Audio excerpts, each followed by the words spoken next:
Welcome back, V2 of TLT Talks Live.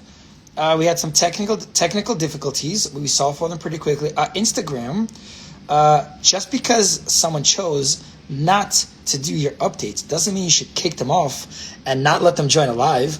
That's kind of exclusive. Shouldn't we be inclusive today's day and age? Faux pas Instagram. I'm not feeling it. I'm not feeling it. Well, ladies and gentlemen, we have a very exciting show for you today. It'd be hard to object to the fact that the market has full and that it is now a seller's market as opposed to being a buyer's market for nearly a year. And so with us today we have the Mr. Dennis McCarthy with now a beautifully new updated Instagram application. How are you, Dennis? I'm psyched. I took the time to update my Instagram. There we go. See, Can you everything hear happens me for okay? reasons. Is everything good? You sound wonderful. You sound Great. wonderful. It's great to see you, Eugene, in the flesh. Likewise, How are you, buddy? likewise. I'm actually miss hugging you and seeing you in person.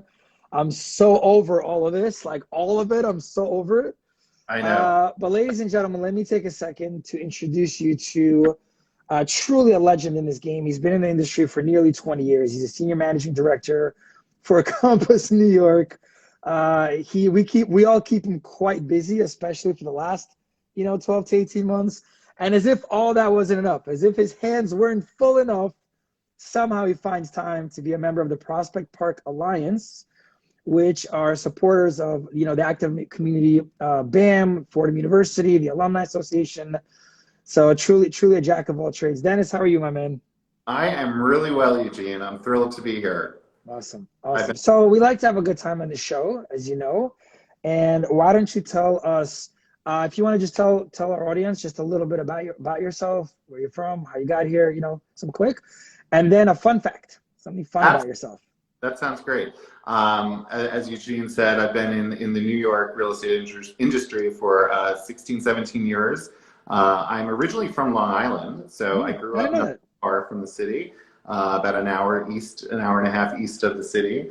I went to Fordham up in the Bronx, and after Fordham, I moved out to Brooklyn, and with family in the industry, quickly got into the real estate game at a pretty young age, in my early 20s, and it was a great experience. I worked on some top teams in the Brooklyn market for 14, 15 years.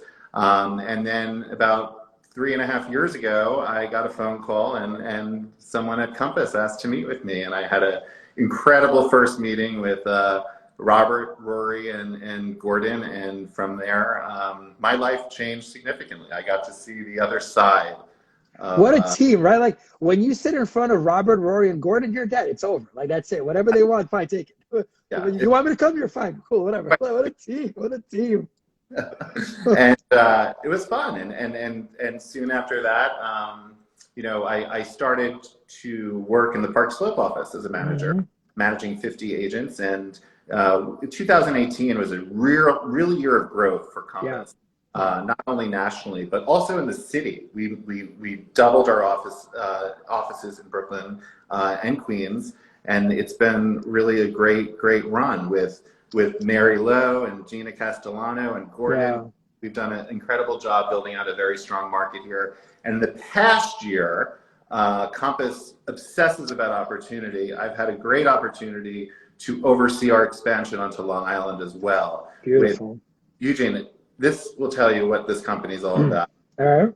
We onboarded two teams of agents the last week of February, right before COVID. Wow. So you would think we would put the expansion on hold. No, Robert doesn't know about holding.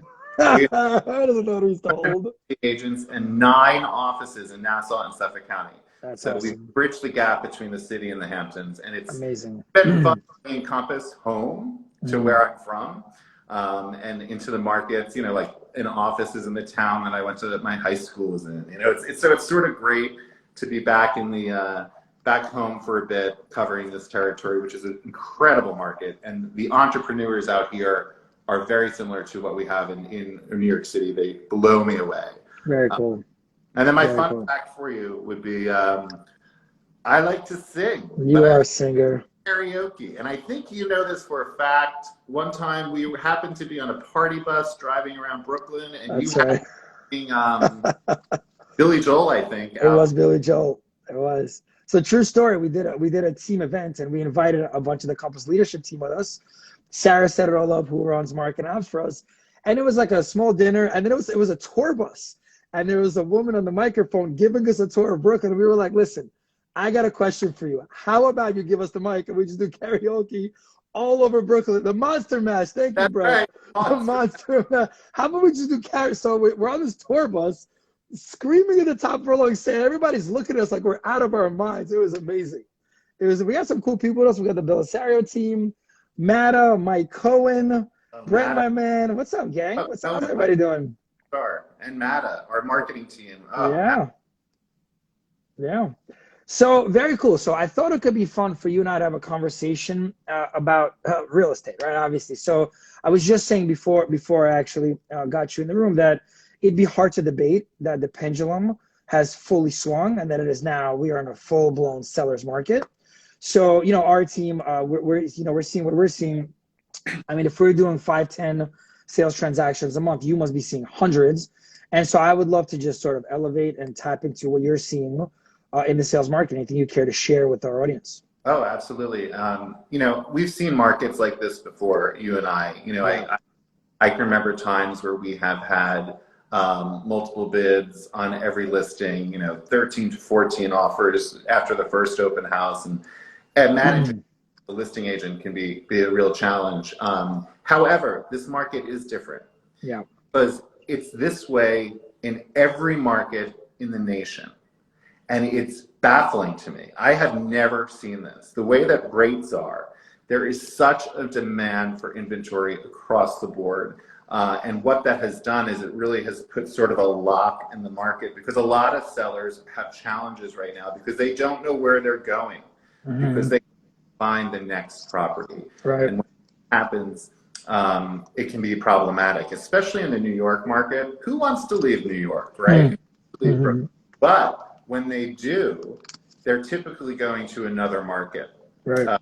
And unfortunately, if you're going to Florida right now, you're going to have a tough time finding a condo on the east or west coast of Florida. That's right. You're going to have a tough time if you're from the suburbs back to a pied-à-terre in the city. There's limited inventory in the city. So it's locked up the market a bit, and I think that's what we're seeing. But in terms of what I'm seeing in all the markets that I'm working in the New York tri-state, is really, really, really impassioned buyers who are really going to the next level, which as a broker, I'm sure Eugene, that can be pretty scary, right? Yeah. Don't love emotional bidding. And what that does down the road during the transaction, it can create a ton of challenges. That's right. So the $100,000 over the bid asking price, the delivering a signed contract the day the offers are due, these are all things I'm hearing. Yeah, same. All same. We are listing. We took a property. I can't disclose the address because we're not closed yet. But we took a property. That seller had it with a broker pre-COVID at $2 million. We have a proprietary system which we'll get into a little later. But we listed it at 2.1 because we saw an opportunity and we were able to generate over ask at 5% over pre-COVID pricing. For the bidding war on that, it's crazy. And yeah, you're spot on. I mean, we're seeing like you're expected to sign contracts in 48 hours. We're seeing you got to waive all contingencies. We're seeing you got to waive diligence, take a chance. Like it's honestly, you're right. This is my third cycle of this kind of market, and actually, I really don't like it. It drives people into poor decisions on both sides of the coin. It creates an environment where there's a lot of confrontation and there's a lot of bad blood, because if you listen, only one person can ultimately get the space and 12 people are competing. In the end, all the brokers get blamed in some capacity. It just creates a poor market. Gregory, we've had multiple situations where and by the way, that's not limited to New York. That's the suburbs also. That's Jersey. That's Westchester. That's Long Island, where they say, look, we are expecting whoever's going to move first gets the place, and diligence takes it used to take 3 to 5 days. Now management companies are really backed up. So diligence could take over a week. And, if some buyer is willing to waive diligence because they're willing to take a risk, then they get the deal. And then who knows what they're signing up for? It's just so unhealthy. It's like, it's something you would never recommend to your no, client. yeah, you just can't. You like, and the attorneys are having a hard time too, because the attorney's job is to protect the buyer. But if you waive diligence, how can they do their job? Absolutely. Yeah, Gregory, thank you. Great comments. You're right. You're right. It's a challenging marketplace, and this is almost like people scrambling for Bitcoin or tulips once upon a time, and now the next asset class is real estate. And I just think that we've had, we had a unfair depreciation of the market. Like if you think back to 2019, I'm sure you'll agree with me on this, Dennis. Actually, the market was on fire. The economy was in good shape. The stock market was in good shape. Crypto was taking off. Everything was doing well. The market was really healthy. So it's not like there was something in the market that was wrong. We just had a pandemic. Everybody hit the brakes. And it just feels like all the people that were on the sidelines, there was just this huge, like a slingshot almost, right? That's Boom, right. all these people bounce back and it'll level off. It's not going to stay like this forever. No. And it's in every area, including the luxury market. I mean, the luxury market has been quiet for years, and all of a sudden that's on fire too. An interesting luxury product. Of course, in Brooklyn, we have significant townhouses that you would put on the market. Park Block houses in Park Slope, Brooklyn Heights, Stunners, Fort Greene. These are houses you put on the market and expect typically in any market up till now, they would be on the market for a month to 3 to 6 months. Yeah. Going in one showing. It's amazing. It's incredible. And we have speaking of luxury, we had an estate on the North Shore of Long Island. Our agent Margaret Troutman had it, and it's a Gatsby era incredible home, big old mansion overlooking the water, high up. It's really quite impressive. It had been on the market for a significant amount of time, years, with no showings, and we put it on the market, I believe in September, October, late October, November, and she's now in contract. So there you go. Market with no showing. Yeah. Well, and even prior to COVID, like average days on the market for a luxury property, classified as over 4 million, I think it was like 400 days or something absurd. It sounds so sexy to take on a $5 or $10 million listing. That seller, rightfully so, expects a lot of marketing dollars, and you as the broker, you're like, okay, cool, I have to put 10 or 20 grand into this listing with no expectation that it'll sell. And even if it does sell, it's going to take a year. It's like, we got some all-stars with us, Dennis. We got Tony Haber team.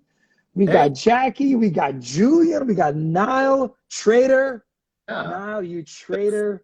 I'm just joking now. So let me transition us into technology. So Compass IPO'd. Woohoo! Awesome. Very, very exciting. I love how Refkin said that. Nice. I love how Refkin said that most of the companies that really achieved great heights did so after the IPO, and I'm totally on board with that. And technology is so important at a high level. What are you seeing? Which Compass techs, right? Which Compass tech are you seeing the agents or the sellers, benefit from the most? Yeah, of course. The IPO has been great. It's, I'm just in awe of what Compass has done in its short history compared to other brokerages, right? In terms of backing what we've done. And now I know that this infusion, this IPO is going to be able to bring us to the next level. It doesn't just mean we're going to grow bigger. It means we're going to be better. And we're going to be current and on top of the technology all the time and being able to offer to our agents from the get-go, right? From the initial conversation you're going to have with your potential seller, you can immediately get whatever they need in front of them to answers. The CMA that we offer for our agents, this comparable market analysis, is a game changer to me. Every agent that is saying that it's helping them get listings because the sellers are so impressed with what it shows for their inventory and their market. So I'm excited to see what our engineers at 95th Avenue are going to do. They're incredible, and they're always rolling out something. The one frustration of a Compass agent is you figure out a tool, you learn it, you're a master of it, and then guess what? We replace it with something. So I'm working with all these new agents on Long Island. I'm like, you just figured it out. Well, probably that's going to be changed in a month. So don't. That's right. It's always about. So me from the Tony Robbins community, he's got a term there called CANI, C-A-N-I, constant and never-ending improvement. And I think now, knowing what I know, there should just be a big fat picture of Robert Refkin right under that hashtag. You know, like. Awesome. I love that.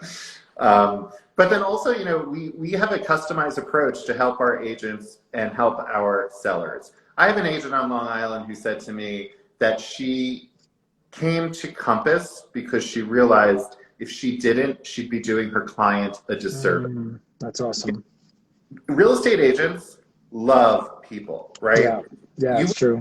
Business, for helping people purchase or sell sometimes the biggest investment of their lives. You know, you're putting people in their home. You have to love and really believe in these people that you're working for and want to elevate their experience. That's what Compass is doing. So if you have a seller who is, the house is a little dusty, right? The apartment's a little dusty. Maybe they have 5 or 6 cats. Maybe it's covered in rugs, and the hardwood floors are stained underneath, and it's terrible. You can go in, and this person doesn't have a lot of money. A lot of the money's tied up in their investments in their home. You can offer concierge. I mean, why should that person not have the opportunity to get the most exposure and the most desire to their listing, right? What we can do concierge program, it's a game changer. I mean, it's incredible. Every listing, I know agents who use concierge on almost every listing. Because there's always something that needs to be done, whether it's staging, improvements to the home, improvements to the property, just whatever that is. I was looking at some facts that 54%, that's the percentage of home buyers willing to pay more for hardwood floors, new hardwood floors. Wow. That dates an apartment than like old hardwood floors, right? For sure. So redo the hardwood floors. That's that's 3 days of work, you know? Yeah, very cool. No, I totally agree, man. The concierge is a game changer. We've used it a bunch. I mean, sometimes when a seller, especially in an environment when a seller is selling and buying at the same time, chances are they've depleted a lot of their funds on the purchase, especially those sellers that don't need to sell to buy.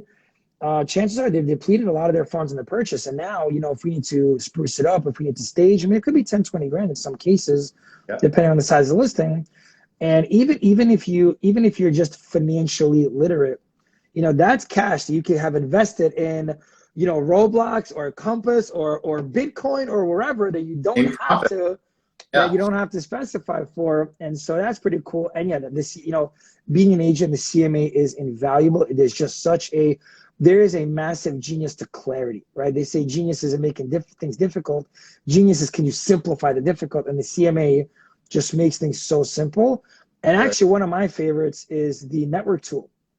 And I did a panel once at Compass. Refkin asked me to do it because we reverse engineer the network tool. So there's nothing that buyers love more or value more than off-market property. And so what we do sometimes, for those that may not know, the network tool is basically a proprietary Compass technology where you just plug in an address and it pulls up the top, 100 to 300 brokers that live in the area, have listings in the area. It's like an AI for here's the brokers you should contact. So instead of scouring Street Easy for hours, click of a button, here you go, targeted market. One of the many, many advantages of being a Compass. So we obviously do it for listings, but when I have a buyer looking for property and they say, oh, everything's on Street Easy, well, is it? I reverse engineer the network tool. I pull up a listing, run the network tool, and then I email all the brokers saying, do you have anything coming up? And every time, 100% of the time, oh yeah, we have something coming up, and we get our buyers in first. And that's been really great, especially now in this market, to beat the herd before the listing goes live. We just got 3 deals done that way. Invaluable. I love the benefits of the private exclusive. And I think in this market, 2 things I want to say. In this market, not everything, even though the pendulum has swung, the listing still has to be presentable. That's and right. Look good. So That's right. That's right. And also in this market, when we were talking about where there are sellers who don't know where they're going, right? So they're hesitant to go on the market full blown. You can offer them that private exclusive, right? And say, Right. let's date a little here and see what we can do. And you want to go to Boca Raton or you want to go to Palm Beach, I'm going to call the agents that my colleagues, That's right. agents in that market who service your needs, a condominium or whatever it is they're looking for, and you can speak to them just like you've used in the network tool in New York and say, hey, do you have anything? I have this situation coming on. All of a sudden, you're confidence. They feel exactly right. And you can continue a relationship with that agent in that market. Yeah. These are your colleagues. These are fellow brokers at Compass. We're all working together to collaborate to get deals done. It's not a franchise. That's right. You don't know who these people are being managed by. That's right. Trust them. We all are here working together. So I've seen that happen incredibly, especially in our Long Island market where there's a lot of people moving to Florida, older people, where we've been able to create these connections through referrals. And it's not just one and done, like I'm handing it over to you. No, it's like, this is where we're at in the sale. This is where you need to be at with the purchase. It's really a full service, if you ask me. A collaboration without ego. I love it. It's been private exclusive has been wildly valuable. I mean, I've had my own proprietary listing system. I mean, for like over 10 years now. Because the truth is, when you go to price a unit or a house, especially in a transitioning market, nobody knows exactly what the price is. Not the seller, not the broker. And so being able to expose it to a micro audience to A, test for the price and for feedback, and B, that's when you have the most leverage, because if a buyer knows it's about to go to market, I mean, that's when you can really get top dollar sometimes. But, now when you go to private exclusive, I mean, that's exposed to 1,500 Compass brokers in New York City and then tens of thousands across the country. It's a really excellent micro data. It's a really excellent micro demographic for the purpose of price sensitivity testing. And so, very, very valuable tool. Very valuable tool. It's been one of the reasons we used to do this just by phone and just call around the brokers. And now having this as a virtual bulletin board, it just expanded our reach. For anyone thinking about selling, it is one of the worst things to do to just go to market without testing it first. Because if you've underpriced, you're leaving money on the table. And if you've overpriced, you do not want to be an overpriced listing, especially in a booming market. And so we have a very high conversion of properties that we sell from list to sell. I mean, we're over 95%. And almost every time, we give our sellers a range of where we're going to end up. And because we do this testing on the front end, we never miss by more than 3 or 4%. And in a lot of these cases, we actually produce above expectation because we can create, do you remember Greg Young? Yes. So Greg Young, one of my first sales mentors ever, said, you don't sell the steak, you sell the sizzle. And that really stuck with me. That stuck with me forever. It's about creating a sizzle, it's, and then obviously for us, one of the other things that, Compass is really big about teams. It's one of the reasons I joined, because when I first started my team, teams wasn't like a thing. And I interviewed around. When I was ready to leave City Habitats, I interviewed around, and my one rule, I mean, of course, near the marketing and the support, but my one rule is I wanted to be an entrepreneur, and I didn't want to have restrictions around team size. And this is a testament to Robert Refkin. I interviewed with a bunch of companies. I won't say who, but everywhere I went, it was like, well, you can have 2 people per desk. And there was always some rules. And when I came to Compass, I'm sitting with Robert, and I'm like, all right, well, how many people can I have? Well, he's like, well, based on your production, you can have 8 desks. I'm like, no. How many people can I have? Well, you can have 8 desks, and when you make more, we can give you another desk per X. I'm like, no. How many people can I have, Robert? He's like, Eugene, I don't understand the question. What do I care how many people you have? I'm like, this is where I need to be. This is where I need to be. Yeah. And so our team is now 20, and we divide and conquer. Everyone has a highest and best, and so it's the truth is that real estate today, it's nearly impossible to be highly effective as a solo agent. There's just too much to do. There's too much going on. 100%, Eugene, and you've set the bar high for team. Thank you. Very well-oiled machine, I have to say. But listen, when I was a broker, those 14 years, I think all but 2, I was on teams. That's right. I love the collaboration. This is a lonely business. That's right. It's a That's scary. right. It's great to have that support across the board there. And there are strengths and weaknesses. And there are people, back to what I was saying, you got to love people in this business. And we come across in our region some strong personalities. Yeah. And quite often those personalities can sometimes work better working with other different types of people. Right. And it's really a great opportunity. I also think that a team needs to have a very generous leader like yourself. It's not just all about the business. It's about building up every single person in your That's team. right. That's right. My best boss said to me one day on my interview, I'd like you to have my job one day. That's Gordon. And I love. Oh, that's cool. Gordon's the man. That's such a great mentality of strength and growth within your team. Yeah. And if you're a junior team member, I shouldn't even say the word junior, but if you're a team member or anyone on that team, there's no ego. Ego. And it's not about the principal. It's about the team. Everything is going funneled into that team. Right. And if that collaboration is there without ego, that team, I think it succeed every single time. For sure. Well, if you look at every major sport, sport where there was like one superstar but no team chemistry, that team never won a championship. And there's been teams in history where maybe they didn't even have like the one mega superstar, but they had 2 or 3 players that meshed well together, and they came together to play very strong defense, and they moved the ball well or the puck well or whatever. And so a team, there's no individual player in the world that can beat a good team. And I'm in opposite sports. I was in theater a lot. Oh, there you go. So that's even more important. The collaboration there is like every second matters. Every single person works together to get a pride and presentation at the end of the finished product. And that's a big part of, I think, why I love teams, is because I was so involved in that. And that's incredible. I'll tell you, Eugene, I remember the first meeting we had. I knew you in the marketplace, of course. We both worked in Williamsburg, run into each other. But the first meeting we had, you welcomed me to Compass. I came over early in the morning to Williamsburg. We sat at that front table, and you showed me like your sort of flow chart of the team. And I was so impressed with it. I remember the first thing I said to you was, it's structured like Compass. And I use that, and I tell agents that all the time when I'm trying to structure their team. This is a multi-million-dollar a year business you're running. You structure it like a successful business. Right. And you've done that, and it shows. Thank you so much. My friend, I remember that meeting, actually. I remember that meeting really well. I was so excited to see you become manager, because we crossed paths plenty as agents. And as soon as they told me that they hired you, I'm like, he's going to be such a great agent. Such a great manager. Any final thoughts, my friend? Any final thoughts for sellers, buyers, brokers, anyone out there? Yeah, I'll tell you right now, the pendulum has swung. It is a seller's market.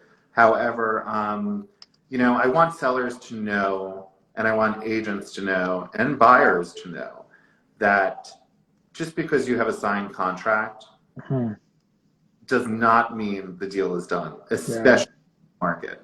This might be an easier market if you're a listing agent. It's not if you're a buyer's agent. But I'll tell you across the board, it's not if you're an agent.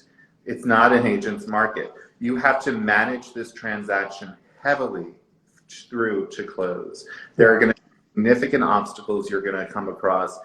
Eugene mentioned one earlier. You mentioned emotional bidding. Just the people, $200,000 over the ask, and then they enter into contract and they're miserable the entire time because they think they're over. Or they don't even sign, or they back out and you've lost your other bids. Or they back out and the others are gone, and here you are with an unhappy. So you've got to manage the expectations of your clients early on. Sellers need to know that while this might be easy for them, if they get this place cleaned up and you take your lead and go to market, they need to know that there might be challenges down the road. The appraisal conversation has to happen early with every single one of your buyers and your sellers, and let them know that we are in a market where appraisals are not coming in. That's right. And what are we going to do in that situation?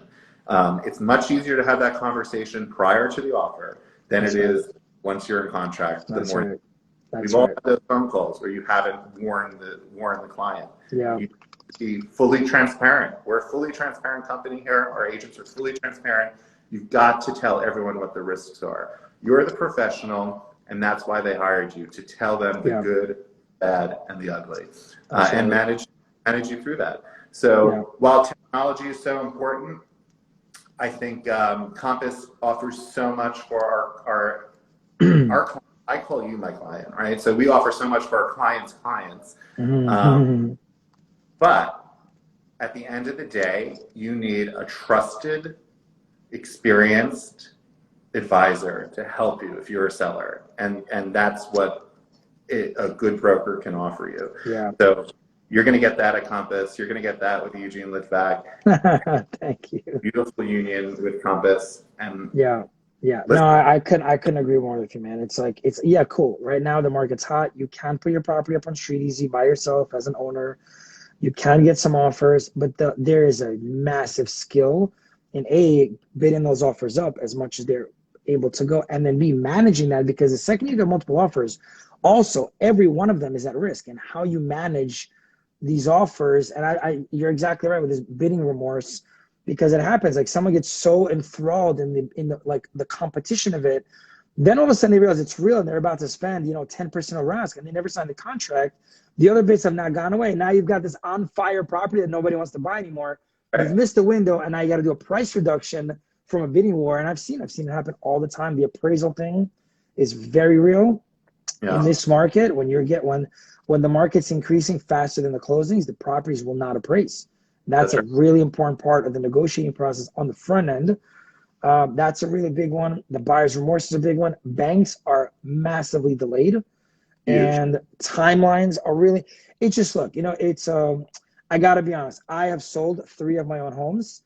Every single one of those homes I listed at a full 6%, and every one of those homes I staged. You got to practice what you preach, because the reality is, if you want to get this done right, I have WebMD, but if I'm sick, I'm going to go see a doctor. I look at the stock market, but I have Morgan Stanley managing my money. I just don't see why real estate as an asset class isn't treated with the same level of, I need to trust the pros, And the truth is, a lot of people do that. Yeah. And there are some that try to not. And, there's just, they're one of my favorite lines. I actually think it might also be from Greg Young. It might not be, but it might be, is, if you think it's cheap, if you think it's expensive to hire a professional, wait till you hire an amateur or do it yourself. Yes, that's right. It's, anyways, it's 8 minutes over. I want to respect your time. I asked for 30 minutes. I want to be respectful to your time. Going over, I'm sorry.